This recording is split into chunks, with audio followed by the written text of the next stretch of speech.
Hello friends, welcome back to my channel. और आज के वीडियो में हम लोग एक टॉपिक के बारे में बात करेंगे। जो टॉपिक है पीसीओडी, जो कि कॉमनली आप लोगों ने बहुत सुना होगा, किसी न किसी महिला या लड़की के द्वारा बोला गया होगा। ये एक तरह से महिलाओं की बीमारी है जो कि महिलाओं में होता है। और इस बीमारी में क्या होता है कि सिस्ट का फॉर्मेशन हो जाता है ओवरी में, ठीक है। और सिस्ट का मतलब जो होता है कि एक बैग लाइक स्ट्रक्चर जिसमें फ्लूइड भरा हो, फ्लूइड मतलब पानी भरा हो, ठीक है। वो क्या होता है, डेवलप हो जाता है सरफेस पे, ओवरी के सरफेस पे। जो भी ओवरी होती है उसके सरफेस पे सिस्ट का फॉर्मेशन हो जाता है। और ये हार्मोनल डिसऑर्डर है जो कि रिप्रोडक्टिव फेज में जो औरतें होती हैं या बच्चियाँ होती हैं, मतलब स्पेशली जो ग्रो कर रहे हैं, रिप्रोडक्टिव एज में आ रहे हैं, उनमें ये होता है। तो ये जो ओवरियन सिस्ट होता है ये कुछ महीनों में ही अपने आप डिसअपियर हो जाता है, मतलब ख़त्म हो जाता है। अगर नहीं होता है तो यहाँ पे क्या होता है कि कुछ कॉम्प्लिकेशंस, मतलब कुछ प्रॉब्लम्स क्रिएट करती हैं, जिसकी वजह से फीमेल्स में क्या होता है कि इरेगुलर मेंस्ट्रुएशन स्टार्ट हो जाता है, ठीक है। जो उनका पीरियड होता है वो रेगुलर नहीं होता है। और इस वजह से क्या होता है कि उनको इसके जो मतलब पीसीओडी के जो सिम्टम्स है, जैसे कि इरेगुलर पीरियड होना, डिफिकल्टी इन प्रेगनेंसी, ठीक है, गर्भधारण में मतलब परेशानी आना, वेट गेन होने लगता है औरतों को, जिनका मैक्सिमम जिनका वेट बढ़ने लगता है उनको पीसीओडी की शिकायत होने के चांसेस ज़्यादा होते हैं। ब्लैक स्पॉट्स आ जाते हैं चेहरे पे, काले काले धब्बे आ जाते हैं।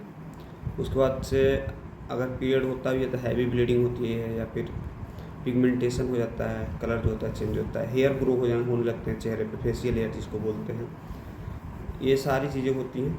अब इनका कारण क्या है कि मतलब पीसीओडी होने का कारण क्या है, काज क्या है, तो एग्जैक्ट जो काज है वो अभी तक नोन नहीं है।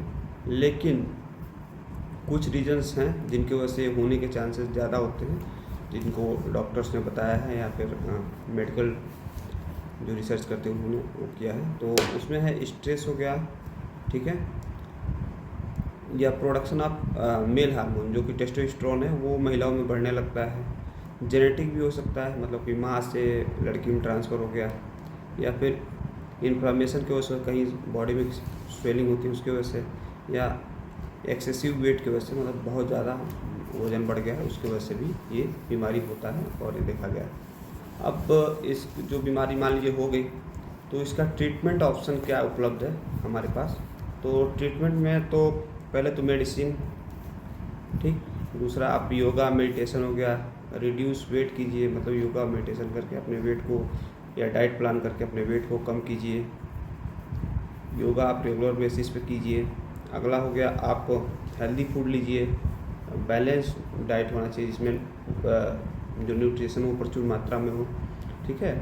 उसके बाद अगर इन सब चीज़ों को करके देखिए, न्यूट्रिशन सप्लीमेंट्स वगैरह लेके, अगर इससे नहीं ठीक होता है फिर आप अपने डॉक्टर से कंसल्ट कर सकते हैं, जो गायनिक डॉक्टर होती हैं। इनमें पहले हम एक दो जो दवाएं हैं होम्योपैथिक दवा, उनके बारे में बता दें। एक आता है A90 होम्योपैथिक ड्रॉप होता है, जो कि ओवेरियन सिस्ट केयर ड्रॉप्स के नाम से आता है। ये एलन ब्रांड का, मतलब एलन कंपनी उसका है।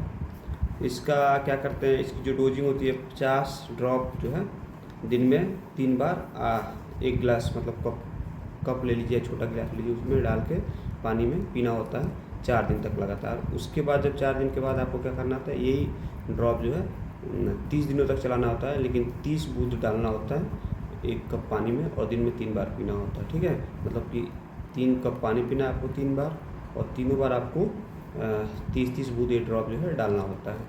तो इससे भी बहुत आराम मिल जाता है। नेक्स्ट जो इसी में एक है आयुर्वेदा का ही, सॉरी होम्योपैथी का ही एक ड्रॉप है, वो है ओवरी नम करके आता है, ओवरी नम करके आता है ड्रॉप जो है। उसका भी डोज वही होता है कि 5 ड्रॉप्स लेना होता है वाटर में, ठीक है, दिन में 3 बार लेना होता है। अगला जो है एलोपैथिक मेडिसिन है कुछ, जैसे मेटफॉर्मिन हो गया, कैबागोलिन टैबलेट हो गए, या फिर लेट्रोजोल टैबलेट हो गया, या फिर क्लोमीफेन टैबलेट हो गया। तो ये 4-5 मेडिसिन होती है ये सारी जो दवाई होती है वो आपकी गायनिक आपको चलाएंगी, उससे पहले वो कुछ टेस्ट कराएंगी। फिजिकल टेस्ट भी हो सकता है और दूसरे तरह के भी टेस्ट हो सकते हैं। वो टेस्ट कराने के बाद ही वो आपको ये दवाएं जो है प्रिस्क्राइब करेंगे। तो अगर आपको ज़्यादा प्रॉब्लम हो तो बिना गायनिक के जानकारी के ये दवा खुद से खरीद के ना खाएं। अपने गायनिक से एक बार कंसल्ट करें, उसके बाद ये दवाएं आप चला सकते हैं। ठीक है, थैंक्स फॉर वॉचिंग।